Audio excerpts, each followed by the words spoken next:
video helpful لگی ہے اور اس نے آپ کی مدد کی ہے تو کائنڈلی ہمارے چینل کو سبسکرائب کریں اور ہمیں لائک کریں اور ہمیں کمنٹ کریں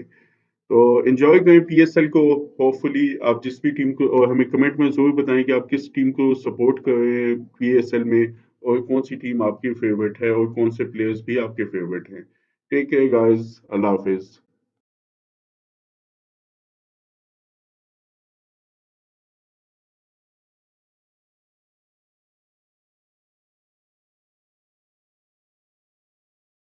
السلام علیکم گائز آپ کو ہمارے چینل شہاب نامہ میں خوش آمدید آج ہم ایک اور اسپیشل ویڈیو لے کر آ رہے ہیں ہماری جو پاکستان سپر لیگ کا جو سیریز چل رہی ہے اس کے حوالے سے ایک نئی ویڈیو لے کے آ رہے ہیں جو سکس میچ ہو رہا ہے اس کا ہم ریویو کریں گے وہ میچ ہوا تھا کراچی کنگز اور لاہور قلندر کا دونوں ہی روایتی حریف ہیں لیکن آگے بڑھنے سے پہلے اگر آپ نے ہمارا چینل اب تک سبسکرائب نہیں کیا تو کائنڈلی اب سبسکرائب کر لیں اور بیل بٹن کو ضرور پریس کریں تاکہ آپ کو ہماری آنے والی ہر ویڈیو ٹائم سے مل سکے شکریہ تو گائز پاکستان سپر لیگ کا جو چھواں میچ کھیلا گیا وہ تھا لاہور قلندر اور کراچی کنگز کے درمیان دونوں ہی روایتی حریف ہیں اور ایک کانٹے کا مقابلہ دیکھنے کی توقع تھی دونوں ٹیمیں جو ہیں انہوں نے شکست سے اپنا آغاز کیا ہے خاص طور پہ کراچی کنگ آلریڈی 2 میچ ہار چکی ہے تو ان کے لیے میچ بہت زیادہ امپورٹنٹ تھا لیکن بابر اعظم ایک دفعہ پھر بدقسمت ثابت ہوئے کہ وہ ٹاس ہار گئے شاہنشاہ افریدی نے جو کہ فرسٹ ٹائم اس ٹورنامنٹ میں کپتانی کر رہے ہیں انہوں نے ٹاس جیت کے پہلے فیلڈنگ کرنے کا فیصلہ کیا جو کراچی کنگ کے اوپنر تھے انہوں نے اس دفعہ کافی اچھا سٹارٹ دیا خاص طور پر شرجیل خان جنہوں نے بہت ہی عمدہ پرفارمنس کا مظاہرہ کیا انہوں نے 60 سکور بنائے جسٹ 39 بالز پہ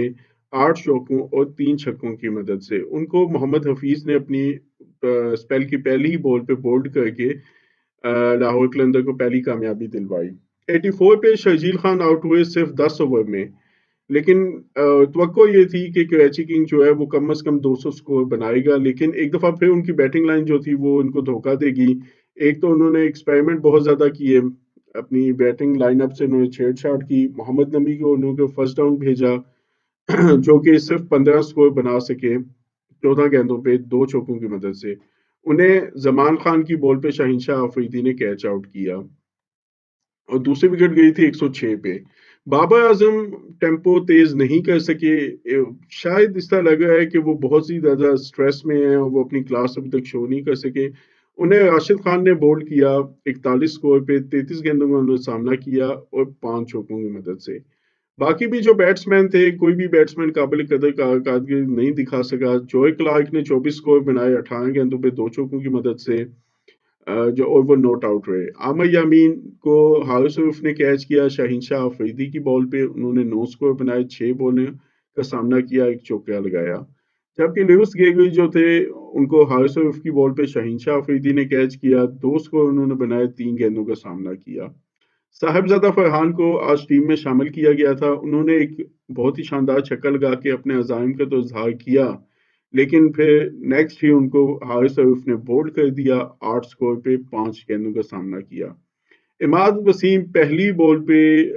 چلتے بنے انہیں حارث عرف کی گیند پہ راشد خان نے ایک بہت ہی بہترین سلائڈنگ کیچ کیا انہوں نے اپنا اکاؤنٹ نہیں کھول سکے ایک ہی بال کا سامنا کیا حارث عرف ہیٹرک پہ تھے لیکن امید آصف کو وہ آؤٹ نہیں کر سکے انہوں نے بہت ہی شاندار اپنے آخری اوور کروائے شاہین شاہ نے بھی بہت اچھے اوور کروائے جس کی وجہ سے کراچی کنگز صرف 170 سکور بنا سکی 7 وکٹ کے نقصان پہ اس میں لاہور نے جو ایکسٹرا دیے ہیں وہ 11 دیے ہیں جس میں 4 وائڈس اور 7 بائی کے سکور شامل ہیں بالنگ کی بات کی جائے تو شاہنشاہ افریدی نے 4 اوور میں 31 سکور دے کے ایک وکٹ لی ہے زمان خان نے 4 اوور میں 39 سکور دے کے ایک وکٹ لی ہے راشد خان نے بہت اچھی بالنگ کا مظاہرہ کیا وہ ہمیشہ اکانومک بالنگ کرواتے ہیں 4 اوور میں 24 سکور دے کے ایک وکٹ لی جبکہ جو سب سے کامیاب بولر ہے وہ حارث عرف تھے جنہوں نے 3 وکٹ لی 33 سکور دے کے ڈیوڈ ویزا نے 2 اوور میں 21 سکور دیے ہیں سمت پٹیل نے 1 اوور میں 11 سکور دیے ہیں جبکہ حفیظ نے ایک ہی اوور میں 4 سکور دے کے ایک وکٹ حاصل کیا اور یہ بڑی حیرانگی کی بات ہے کہ حفیظ کو مزید اوور نہیں دیا گیا